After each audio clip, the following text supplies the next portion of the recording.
Do you have a list of things that you're looking for in a person? Let's get into it. 25, 30 things that I thought I needed in a person. And then I soon realized that this list wasn't realistic. So then I started thinking about this, and then I started reading all these books and start, thinking about what do we really need, right? And what do we really want? And what do we just think we have to have? That thing that people always say, there's the wants and then there's the needs, and the nice to haves or whatever that is, right? So I had all this nice to have stuff, all my stuff was on one list, right? So I had to break it down into these chunks of what do I really need in my life, right? To make me happy, to someone to compliment you, right? And I was looking at, okay, what do I need in my life, in order for someone to compliment me?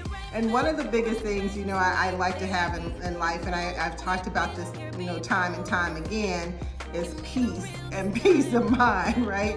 No drama. I need a drama-free relationship, environment, household, whatever that is, right? Workspace even. So that's kind of how I am. So that's at the top of my list. I need, drama-free. I need someone who's easy and breezy. I don't need a whole lot of nonsense, honey. Let me just tell you, it's not for me. And then the other thing that I always like to have is someone with a sense of humor. Someone who makes me laugh, because I really do like to laugh a lot. And if I can find someone who makes me laugh, that's a big plus for me, right? And then there's some, the things that I always talk about, someone who's kind and thoughtful.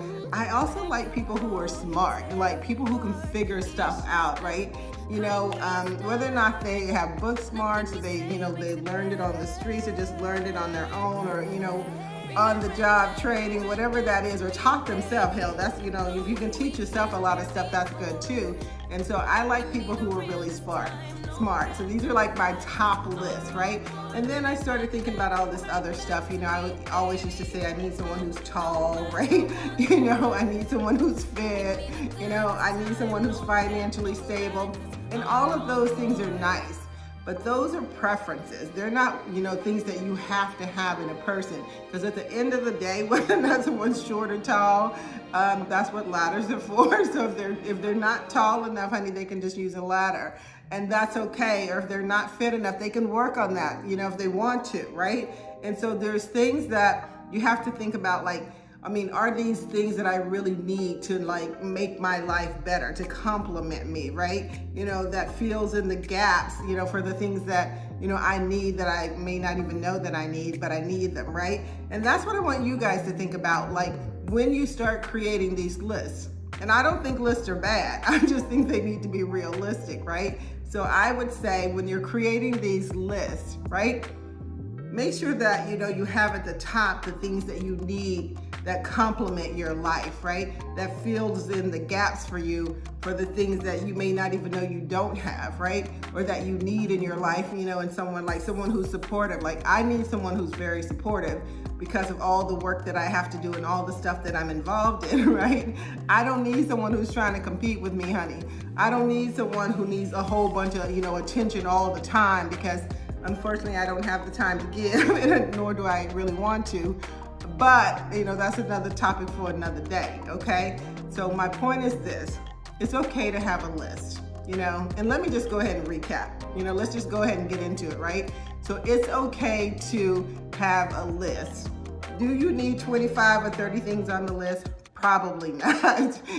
Maybe you should be somewhere between 5 and 10, right? Depending on who you are.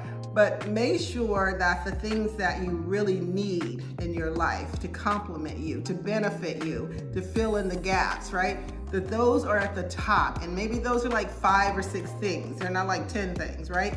And when we start talking about how someone looks, whether or not they have tattoos, whether or not they wear glasses like me, whether or not they're tall or short, or they're a little bit thicker or not, right? Whether or not, they're financially stable, because y'all know how I feel about financially stable. It's very subjective, right? And, to each his own. To me, if you can, do all the things in your household that I can do, a lot of the stuff in my household. And I'm not saying it has to be equal. I'm just saying that, if you can wash your own clothes and wash your own dishes, you can pay your own bills, to me, that's like financially stable and self-sufficient. And that to me is very important. So I just want to say this, make your list, but like have a list that says these are the things that I need and really want in a person. And these are the things that I would like to have. It's kind of like Christmas. You put a list of 4 or 5 things on there, honey, and make sure you put the things that you really want, because then the other things go into the like to have, and you may not ever see those things, not at least not for Christmas, right? So anyway, my 2 cents is this: it's okay to make a list, but just make it realistic.